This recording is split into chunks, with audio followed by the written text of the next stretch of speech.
Hello,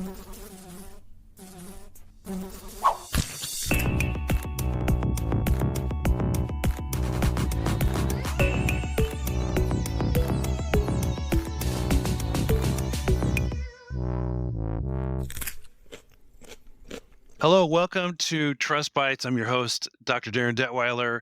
As always, Trust Bites is brought to you by the fine people at My Trusted Source, your source for digital solutions within the global food supply chain. We are here today with one of our board members, Chris Allison. Chris, welcome. Thank you, Darin. Pleasure to be here. We have talked already about trust. We've talked about ESG and technology, and I want to get into a very specific conversation about the role that consultants play in helping organizations integrate ESG practices into their operations. What do you see as the role of consultants, and how can they effectively communicate, whether it's their recommendations or the like, to industry? Yeah, thanks. So I think ESG is moving so quickly in terms of requirements on firms to report. In terms of standards, there are many standards out there. There are many data sources out there.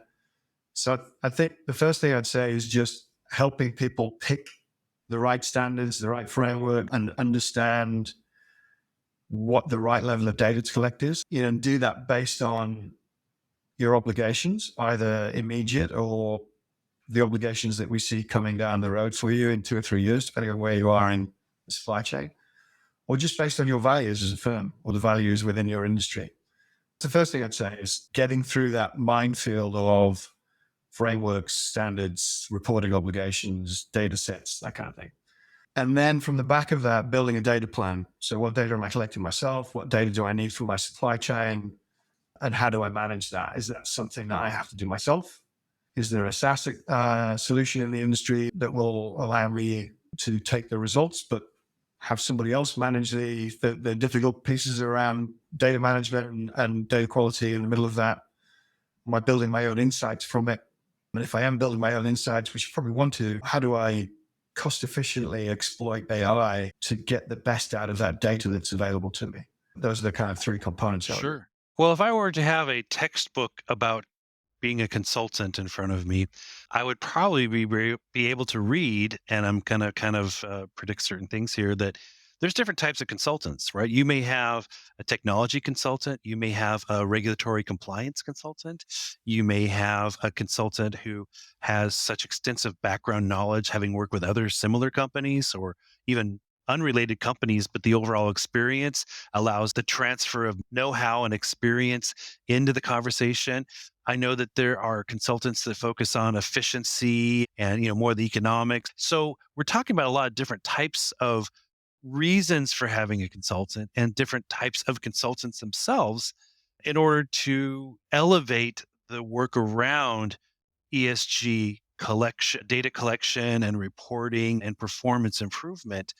What are some other areas or some gaps that you see why a company would want consultants helping going down this road in terms of ESG performance and that reporting? So yeah, you're right. It's a very broad spectrum. And I think this very much depends on 2 things: where you are in the stage of addressing ESG and what scale you're at.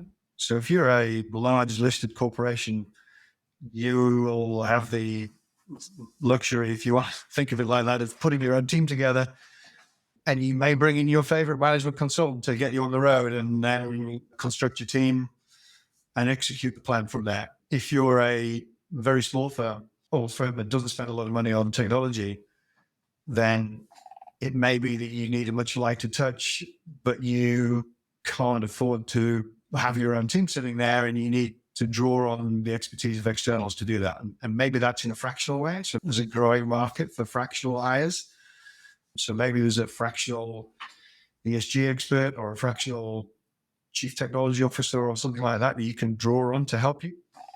But I'd say that scale makes a big impact, and the position you're at in your cycle makes a big impact. Well, one of the things I'm seeing happening more and more is, and I recently had some of my grad students interview consultants, and they were saying that historically you don't see companies advertise that they use consultant X, consultant Y. but I'm seeing a growth in that. I'm seeing a growth in companies that are showing their maturity in going down this road by revealing that we consult with this group, we consult with this person, we consult with these type of experts along our way, thus to add credibility, if you will, to the work that they're doing. Do you see this as a trend? I'm smiling because I guess you forget about ESG for a second. I've seen that in my whole life. And having built a small consultancy that we had a very good reputation. We were dealing with very large banks, but you constantly saw people that wanted to give credibility to their own decisions by putting a big four or a management consulting brand behind their decisions. So they would go to the board with a presentation and say, here's McKinsey or Gartner or whatever it was. And the people that were more likely to put their own name behind those decisions were the ones that would use the specialist outfits where they thought they were getting more specialist expertise. So I have a little bit of cynicism around that.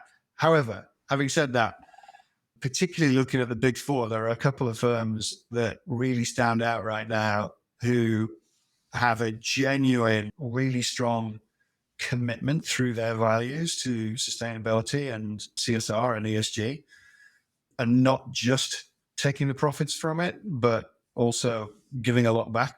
So there are certain firms out there, not just the big ones, there are some smaller ones too, that I think have a lot of credibility behind them. And you're coming out of that with a very good, reliable understanding of where regulations and reporting are going, and you're not going to go around in circles on that. So the big fear would be that you adopt one set of practices and then 2 years later have to redo the whole thing. Going with the right firm gives you that credibility that you're probably not going to end up doing that. Well, and I think it's important to make sure we clarify this. We talked previously about how we should not outsource our responsibility and outsource our accountability. Yeah. But in doing that, it is, I believe, a rather healthy practice to use outside validation efforts through consultants to make sure that you're not just telling yourself that you're going down the right direction or that you're collecting the right data or that you're acting quickly upon that data, but that there are experts outside of your company that are agreeing with you based on their own independent external analysis that, yes, you are in fact achieving what you're trying to achieve. Yeah. I think you're right. It helps you be honest with yourself, right? So you may say, it's too difficult to collect that data. These firms lower down in the supply chain, there's no way they're going to give me that data, or there's no way that data is available. So let's ignore that, right? Let's just accept we can't do that. Or we may say, I don't see any point in trying to correlate these things together. So let's not bother. And having somebody in that's done it before or done it before many times can show you ways of doing things that you didn't know existed, and help you be honest about the things that you can achieve and can't achieve. So I think it can save you a lot of time and money by doing things that you shouldn't do, but also show you where you can invest time where you thought that actually things weren't possible.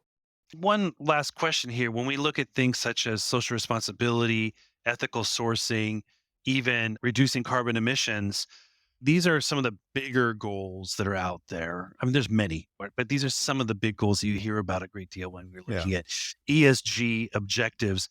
What recommendations do you have for technology companies in looking to align their supply chain management with goals like these? Think about what's at the bottom of technology supply chains. What's the first layer? It's kind of chips, right? Semiconductors. And then the next layer is data centers.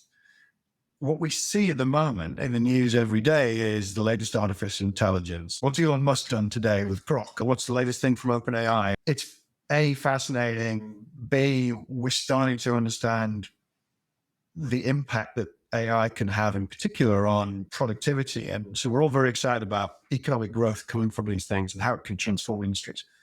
But you go back down to those first layers, the semiconductor industry and data centers and the networks around data centers, it's not a pretty story, unfortunately, at all. And there is no credible plan. I'd love someone to show me one, but I don't see any credible plan for net zero in the semiconductor industry. What we're worried about in the semiconductor industry right now are two things. We're worried about getting enough supply, especially of GPUs, to feed the AI industry. Or we're worried about what happens in supply chains with China and Taiwan. So with massive dependency on Taiwan, right? So we are rapidly trying to build the semiconductor fabrication facilities in different parts of the US right now to take away the risks in the supply chain. And we're trying to do that in a way that is as sustainable as possible. But the reality is it's nowhere near net zero. And I think the chip industry itself is something like 0.5% of greenhouse gases right now. And the worrying thing is that, especially with GPUs or other chips that are being designed specifically for AI that may not be classed as GPUs, water cooling is becoming the thing. Because these things are very dense in terms of the number of chips per cabinet you'll end up with in a data center. So then you end up talking about water cooling, which we talked about water management practices before. So Right. what used to be air cooling in data centers is now becoming water cooling. And so that has an impact on where you can put these data centers and what you're doing to water supplies. And then that's before talking about the amount of energy you're using and these things as well. Yeah, AI, as wonderful as it is directly driving big issues down the supply chain around ESG.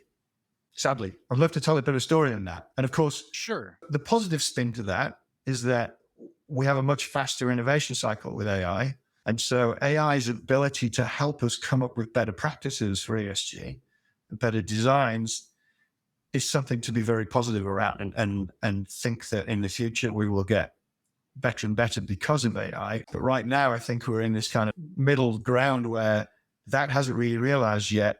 And meanwhile, we are busy killing the planet trying to feed the AI wave. Right. I mean, there has to be a balance. We realize that, we're going to be creating things, whether it's food or conductors or, car parts, right?